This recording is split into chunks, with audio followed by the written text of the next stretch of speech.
cari amici sportivi. Welcome yet to another edition of Milanismo Worldwide, where if you haven't figured it out from the song, we are going about 6 hours down the 87, the 89. You could go either way. The 87, Franco's telling me the 87, to Milan Club New York with Franco Z. We're going to keep it to that because, guys, he's Italian. He's from New York. We're going to protect his identity.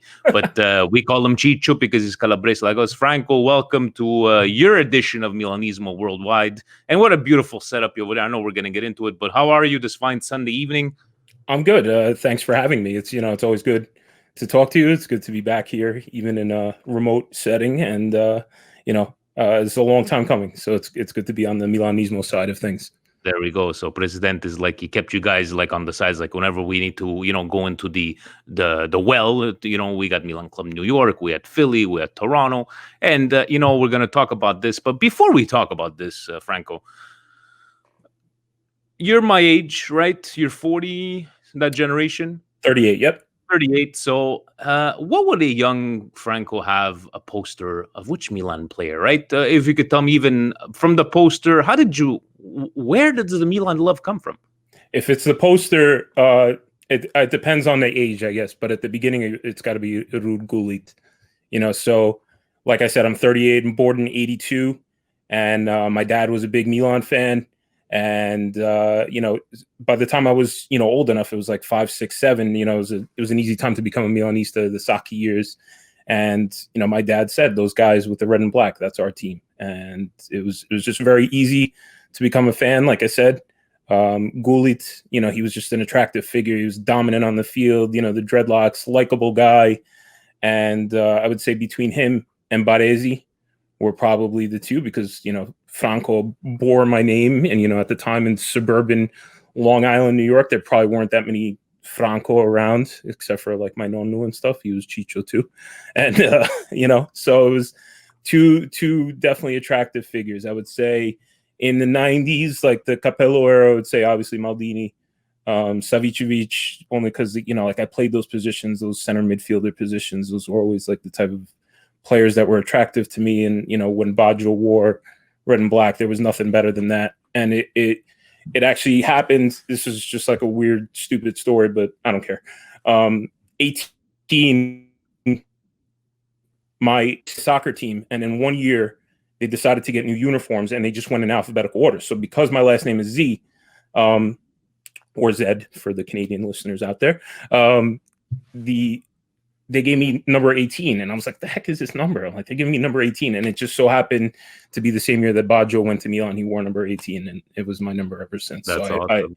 I wore it. I wore it the rest of the time. No matter how many years he spent in Milan, those are the kind of players like you just appreciate those years he gave us. And good picks, definitely good picks. Hulit, I heard him say Ruud Hulit back on the English side, Gullit, but it was because we grew up Italian. I'm like, who's this guy, right? So no, great choice. And one of the videos that I posted there on our Patreon page, the football's greatest. So it came from your dad. I love that, right? And before we get into Milan Club New York, I know that you are renowned, even though you try to put other people over when I ask you about this, about other people's collections. But those 5 shirts behind you, Franco, that's just a smidge of the collection. Would you like to tell the listeners, the millions of them, obviously, what consists of your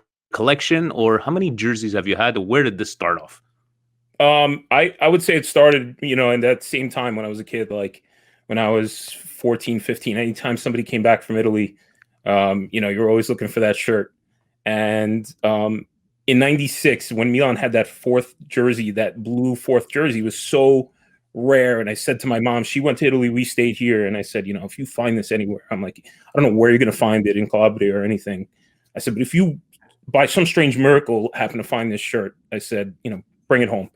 And in Fiumicino in the Rome airport, she found it. And it was like a miracle. It was a miracle to like a 13-year-old me that my mom actually came home with this shirt in the flesh. And I think from that point on, trying to find the grail shirts from that point on grew. So I have 84 at last count, 84 jerseys. I would say about 70% of them are Milan jerseys. I picked 4 of the favorites over here. A couple of them are signed as well. So nice. There's a Maldini shirt upstairs too in a frame, so I didn't want to take that one down. No. But how about you're saying, what's your holy grail, Franco, out of all your collection? Not monetary wise, but let's say one that you hold the closest to your heart. Is there any specific one?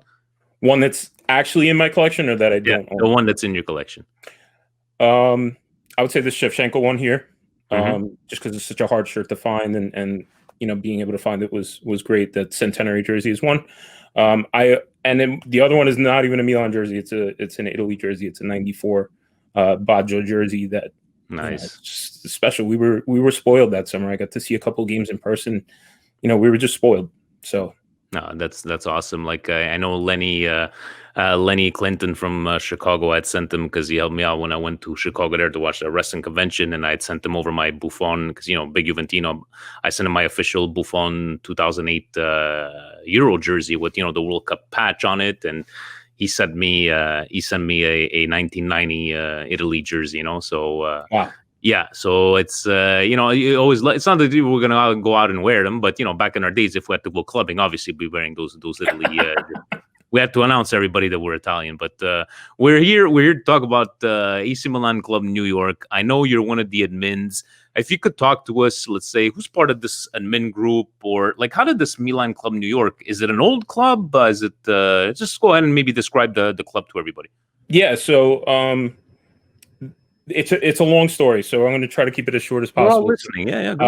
The origins of this club start in 2008, and it actually starts with the inception of Milan Club New Jersey, which was located in Totowa, New Jersey. It was about 40 minutes west of Manhattan. It's not an easy place to get to with transit. And at the time, Alessandro Rimoldi, like a lot of people on the social media side, probably don't necessarily know that name, but he's the most important person in our club. People try to refer to me as the president, but if we had one, it would probably be him. And it starts with him. He joins Milan Club of New Jersey right at its inception. And at the time, it was right when social media really started ramping up.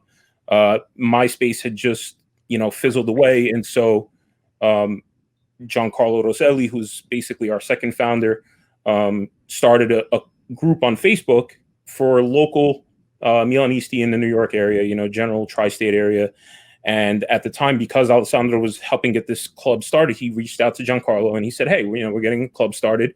And the two of them became heavily involved, along with the third founder, which is Francesco Campari, who is one of our members directly from Milano. He actually grew up on Via Turati, where the old sede was. And, the three of them really helped get this club off the ground. And they were a member of AIMC. As Milan Club New Jersey, we held some really nice events. We had Massaro with the Champions League trophy back in 2010. We had 2 trips to Italy. We went both times. The president at that time was friends with a gentleman named Gabriele Carlini, who worked for AC Milan at the time. And we were able to establish that relationship from there.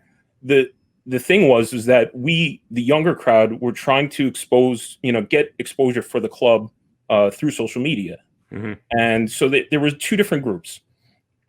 And by 2010, they actually built a clubhouse in Totowa, New Jersey, which was a really nice space. The older crowd kind of wanted it to be more of like a social club, a little quieter atmosphere, whereas the younger crowd, like us, we were looking for a little more, rowdiness, the old guard versus new guard. Nothing personal to them, but times are changing. Right. So what we tried to promote to them was like, listen, we have a really strong hold on social media, and at that point it was 2011, 2010, 2011. Giancarlo had started the Twitter handle AC Milan NYC, and even though it was part of Milan Club of New Jersey, he figured the NYC would be more attractive to people, and his foresight, you see it today, how incredible his foresight was in that, and at the height of Twitter, we were able to gain a massive following, to the point where we started to try to hold events in Manhattan as well. We tried to convince the Milan Club of New Jersey to maybe change the name to either Milan Club of New York or Milan Club New York, New Jersey. Tried to meet them halfway, and they didn't really like it. The old guard liked their social club, their small cafe, and they just liked hanging with the locals. Even at some points, we got rowdy during games. They didn't even like it, and we found ourselves holding more and more meetups in the city. Okay. And right around that time was the Scudetto. So we won the Scudetto in 2011. We actually watched that game in the city. It was one of the first times that I watched in person with the guys, and I joined the club. And Giancarlo took me on the social media side, so that's where I come in. So I would say those are like the four cornerstones of our club. Me, Alessandro, Giancarlo, and Francesco. Giancarlo, is he still? I saw friends on Facebook. He's in Atlanta now. Is he still partaking in Milan Club New York? Yeah, or is he yet to resign or impeach? Not at all. Not at all. No, he's one of what we consider those four cornerstones are our mainstays, and we miss him very much. The fact that he moved down south, but he did what was right for his family, and so we miss him in person. But you can with the beauty of things like the internet and stuff, you could still have an active role. Exactly. And I see that he's got the kids, the twins, always with the Milan jerseys and everything. So he's keeping it on there in Atlanta, Georgia. Shout out to him, and keep posting those videos there. But, I love the story about the old guard and new guard, because it's exactly the same thing with Milan Club Montreal, started in 89. Was in existing for all those years. Then we come back, and then you see the old guard. A couple of them get excited to see us young guys, but most of them, it's too noisy and this and that. But hey, times change. No offense to them. You were mentioning, AIMC, and we're going to get into that as well. But right now, how about you guys? Let's say members. I know we've spoken to clubs where it's like, hey, just join us, for free. Do you guys do a fee like us here in Montreal, Toronto? Do you give them anything? What's somebody wants to join, what's the procedures, or is there a cost? What do you give them? Yeah, so we are a no-pay membership club. Basically, what we ask is that people who join us regularly, and basically people who take an active role and an active interest in the club, we end up considering members after the fact. And so then we have a running membership from that point on, even if people, kind of fizzle out and they don't come along as often. At the beginning, we just ask that people support the bar that we gather at and support our club. And basically where we collect funds from is sale of merchandise, like the scarf and the t-shirts and stuff. And we're kind of working on some new stuff. So that's where we gain a little bit of revenue from. And that decision came when, we finally split off from the New Jersey club. And so at that point where we decided to split off was around Euro 2012. So we had started doing meetups around New York City. And at that point, we realized, this is where we want to be. And we had the connections. So we established the connections on our own at that point. We had the social media presence. And during Euro 2012, we found the Football Factory, which is our home in New York City. It's a soccer-specific bar. It was exactly what we were looking for. It was the stadium atmosphere, and it's been our home ever since. So basically, all we ask of people is to support the bar and support us maybe with purchasing merchandise and stuff. Give me an approximate, Franco. Let's say a big game, a big derby. How many people are at the Football Factory doing one of those, Sunday at 2:45 or something? At the last two derbies that we were able to gather at, obviously, we were able to gather at the most recent one, but the two before that, pre-COVID, we actually had at least over 250 people come. Wow, that's awesome. Yeah. So the downstairs portion, there's two bars. The upstairs is called Legends Bar. It's just a regular sports bar. And the downstairs is Football Factory, which is a soccer-specific bar that a lot of supporters groups gather at. So the capacity downstairs is a little bit over 220-ish. Let's just say. I think the official number is 246. And so at both of those derbies, people got stuck upstairs. So we know that it was over 250 people. Wow, that's awesome. That's really good. And I'm sure they appreciate it. Those days are special. Those are the days that get people hooked. Those are the days that people say, I'm coming back here, And so I would say for an average 245 game, like a Milan Napoli and Milan Roma, we'll have anywhere between, 25 to 70, 80 people, depending on the magnitude of the match and the convenience of the day. It's that brotherhood and sisterhood of Milan fans, and even us, the great feeling when you hear whether it be some people from Algerian descent, or we had some French Quebecois coming in from we saw you on Facebook and you guys got it over here, and to them to feel okay, us, we have a paying membership, but them not feeling like, yeah, I just want to come and watch the game with you guys, but having 250 people, that's awesome. We're talking about the AMC. I don't know if we are reflecting each other, Montreal, New York, but also us. We had started off, and we decided not to pay them going on. I think it's been at least we paid them the first 2 years. It has been maybe 2 years now we haven't paid. Are you guys still paying the AMC fees, or have you just gone and doing your own stuff? Yeah, so that was probably the biggest decision that we had to make when we decided to officially become Milan Club New York City in 2012, 2013. And we didn't feel that it was right. The realization that you guys came to much later on was something that we realized early on. And so we have not been a member of AC Milan, AIMC since that split in 2012, 2013. And if anybody can justify it, it's us. We're a justification that perhaps we don't need to be. And we don't. And, like you were saying, it's not a thing of even if it was $20, it's not the fact of the $20 or the $400. It's just that what can you do? Like, what's in it for me, right? And there was nothing, the beginning of the year, I'm looking at these plastic cards, I'm looking at these, golf bags, and I'm like, in the end, what am I paying for? And then what really went over us, and I've mentioned it on previous podcasts, our Nick, one of our members, unfortunately can't come anymore, in the wheelchair, and he's, he can't even get an answer that he went over there and he had to fix up everything on his own. It's like, what, guys, it's really not worth it. And I hope that changes. I'm not saying anything. I know our brothers in Dublin, they use them for the traveling and stuff like that. But I believe us, Philly, Toronto, nobody's paying, and we still had Massaro. You guys had him in 2010. You had Baresi recently, maybe a couple of years ago, was it? Not even.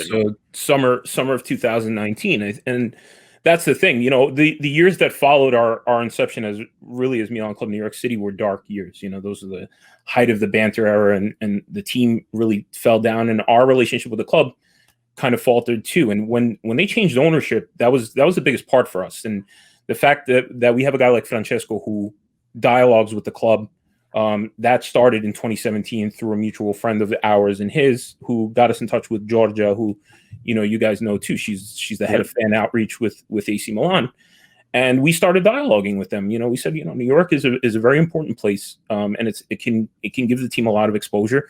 On social media, we give you free publicity every single day. So it was a conversation that started. And at first was Massaro, it was the same event that you guys had and Toronto had in the summer of 2017. He was able to come down here with the Champions League trophy. And then later on, he came back in March of 2019 at the ICC launch event that was actually held in Manhattan. And they invited us to come and do the launch event with him, just have Milan supporters alongside of him to represent the club. And we started dialoguing with Fondazione Milan at the time and saying, we want to do something that benefits everybody. And so they said, can you do a very large event for us, that would be a fundraising event? And we said, yeah. So they said, how many people do you think you can get? And we said, well, our bar holds about 250 people, like we said. And we said we could do an event, but on a Tuesday night in the summer, it was an ICC game. It was Milan Bayern Munich. We said on a Tuesday night in the summer, we don't know what we can get. And they said, what if we bring you Franco Baresi? And we said, we're going to have that bar packed. Obviously. And that was it. We were very, very, very fortunate to have that event. We worked very, very hard on it. All of our administrative team, our executive members really worked hard on that. And, between that, and then we went to Boston the following Sunday for Milan Benfica. That was probably one of the greatest weeks of my entire life. Awesome. Outside of family stuff, that was probably one of the greatest weeks of my entire life. So, you know what I love about all these different types of stories, or what are we talking to all these different clubs? There's no such thing as jealousy. Like whenever we see these things, right, and we look at New York, and I find that like so refreshing, especially for Milan fans. We're not going to talk about the toxicity online, but to see like I was so happy for you guys, Milan Club New York. And I'm sure that the feeling goes the same way like when we saw Toronto, or when you saw us that little video with Massaro for Milan Weekly Podcast. And it's just like this unity that we have with each other. And we still have to plan that, gather up all those North American clubs, Franco, and we're all meeting in New York because you're the hub city. We're all meeting over there, and no bicchiere before we leave. You know, Presidente, your president, my president. Maybe get us a private jet. We'll see if we could manage. But I just love hearing these stories. Right, helping each other, helping the brothers out, the red and black brothers out. Right, and that goes back to the AIMC question. So, you know, if you live in Dublin and you can get to Milano for 70 euros. Yeah, I probably would have season tickets as well, and I would probably join AIMC too. But if it cost me $700 US to get to San Siro, you know, a yearly membership probably isn't working out. And the fact that we've been able to dialogue with the team on that level without the AIMC membership is our justification to them.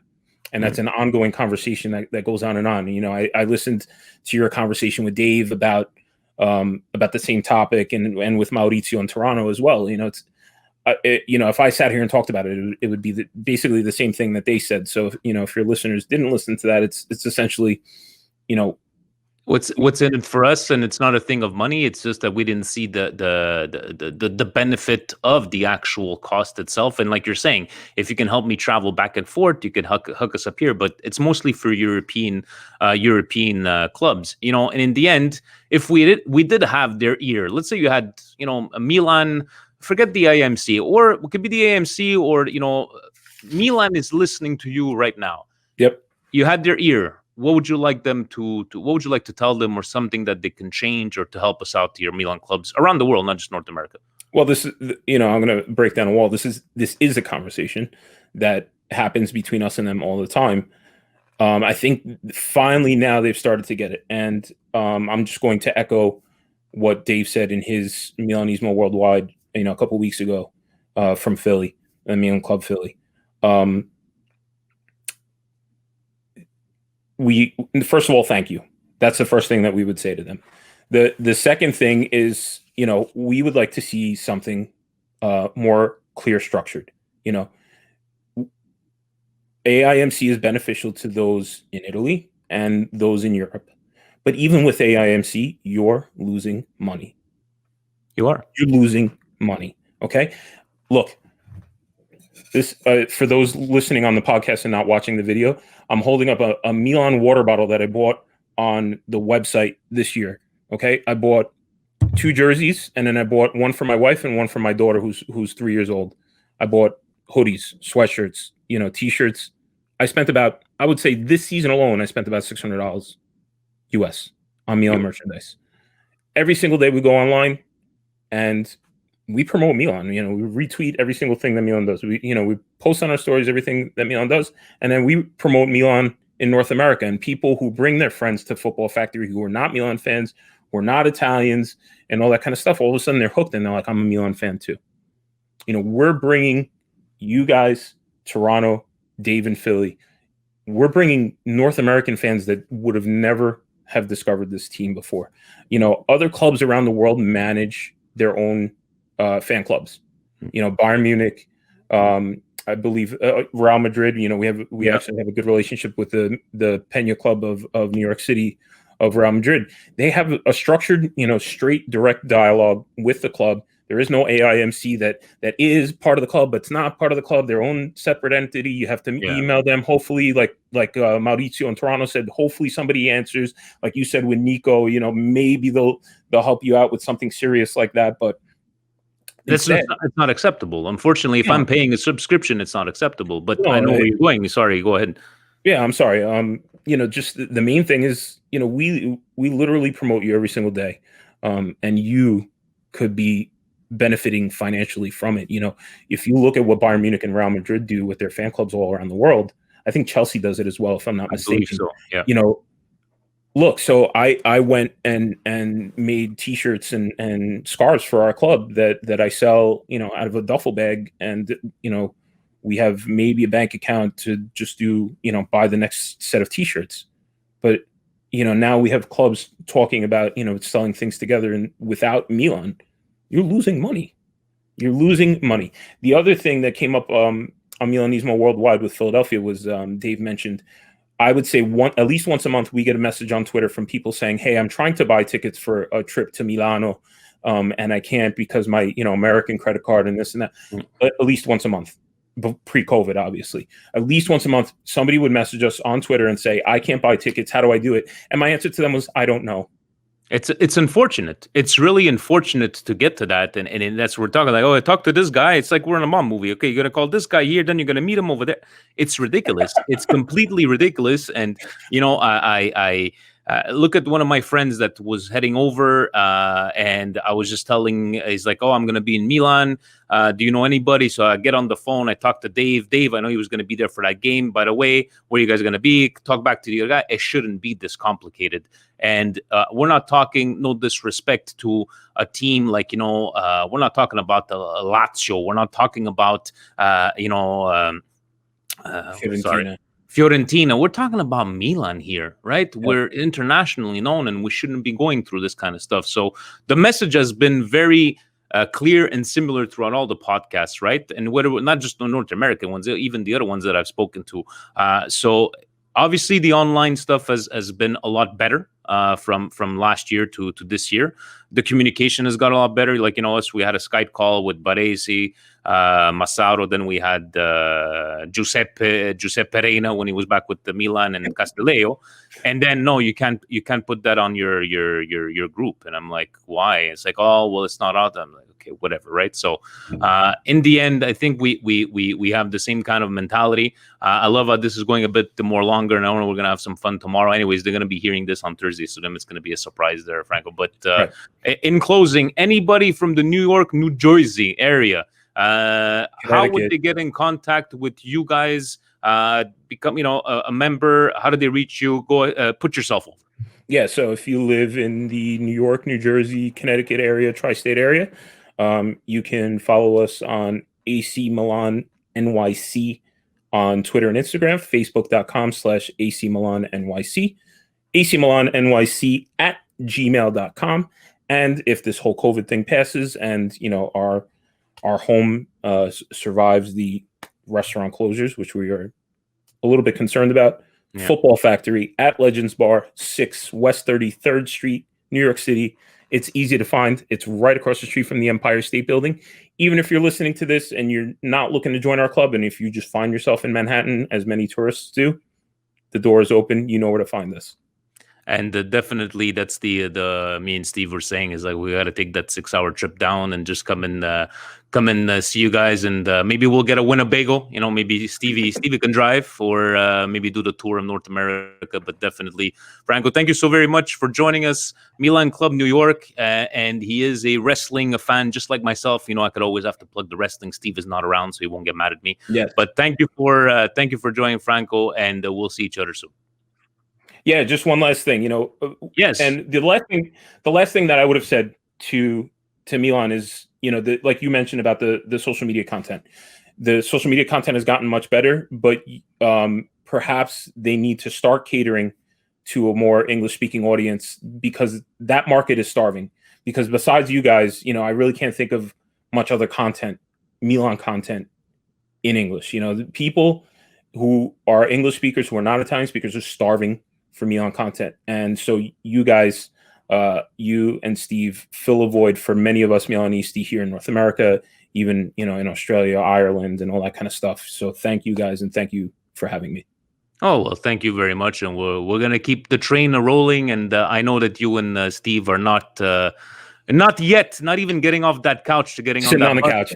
Sit us on the couch and listen to the podcast. You'll get some more details on that. Guys, have yourselves a good night. We'll see each other soon. Ciao.